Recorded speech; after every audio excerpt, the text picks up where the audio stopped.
Tonight, there's a new controversy heating up. The Obama administration saying Tsarnaev will not be treated as an enemy combatant. What does Senator Lindsey Graham think about that? Well, he joins us. Nice to see you, sir. And I understand you wrote the statute. Right. Well, I've got two goals. One, to bring him to justice, and that will be done through federal court. He was never eligible for military tribunals because he's an American citizen. I actually wrote that law. What I want to do is find out what he may know about forest terrorist connections, about future plots.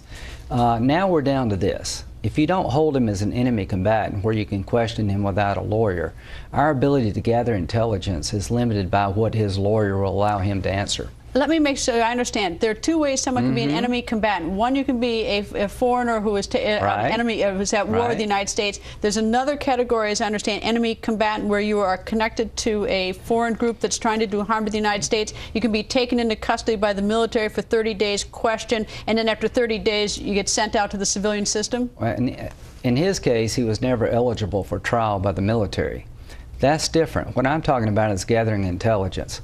There's two systems in play: to prosecute him for the crimes he committed and to collect intelligence to protect me and you against future attacks against our nation. Did he qualify for enemy combatant? We don't know yet. It's Monday. We caught him Friday. The Obama Doctrine, for 4.5 years, we've called Osama bin Laden's son-in-law. He wasn't an enemy combatant under this administration's rules. He was the spokesman for al-Qaeda after 9/11. This president has not designated anyone as an enemy combatant. What does that matter? All the information that led to bin Laden's capture came from any combatants held at Guantanamo Bay that we interrogated over a long period of time. What I want is pretty simple.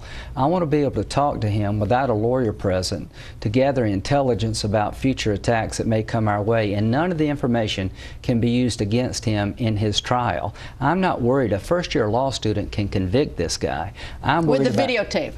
Don't have to worry about his statements. With the videotape. Yeah, with a million different. I'm worried about having time with him to establish a rapport and to gather intelligence without his lawyer being present. One sort of oddity of the statute is that in order to be eligible for what you're saying, you have to have some connection to a foreign group. al-Qaeda? How much time do you have to find that? Because it's sort of, I mean, someone doesn't just sort of announce, I'm al-Qaeda, and so that you're eligible. This is the way it works. The President of the United States, if I were President of the United States, here's what I'd do in this case.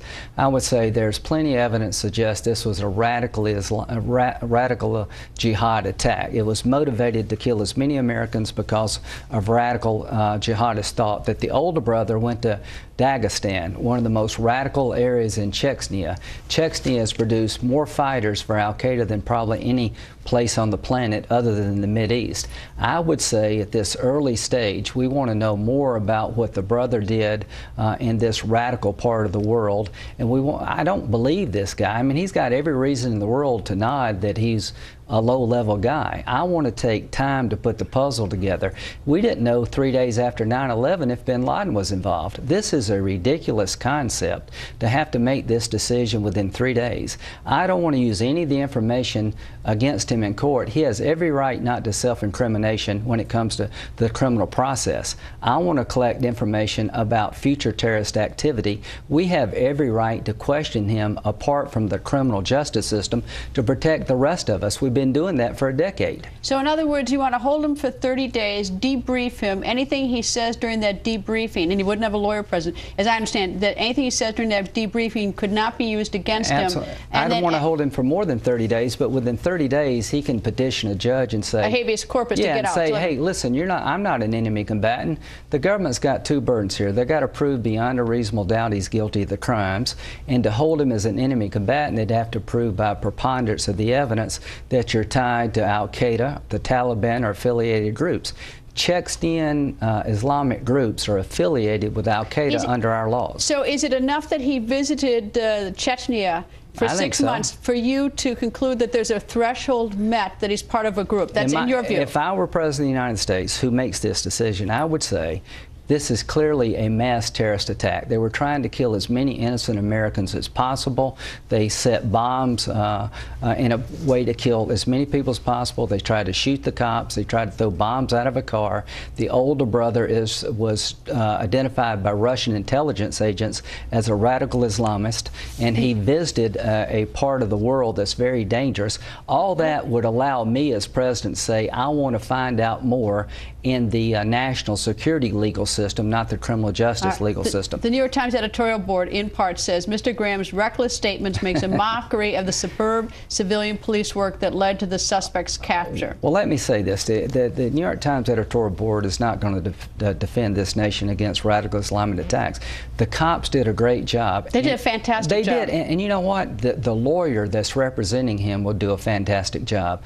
But if we limit ourselves to gathering intelligence through the criminal justice system and not use the national security system I'm talking about, guess what? No lawyer in their right mind will allow you to talk to their client unless you promise not to seek the death penalty. It would be done in plea bargaining. It would be done in plea bargaining. My client will give up X if this feds will give up the death penalty. So under the Obama administration, we're down to gathering intelligence through plea bargaining.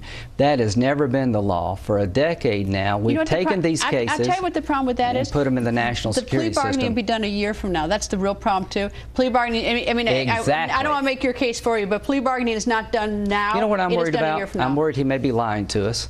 I'm worried that the brother, when he went over to the radical part of the world, that we need to look very closely at what this guy knows, and he may be lying to us. But I'm worried about next week and the week after, not a year from now.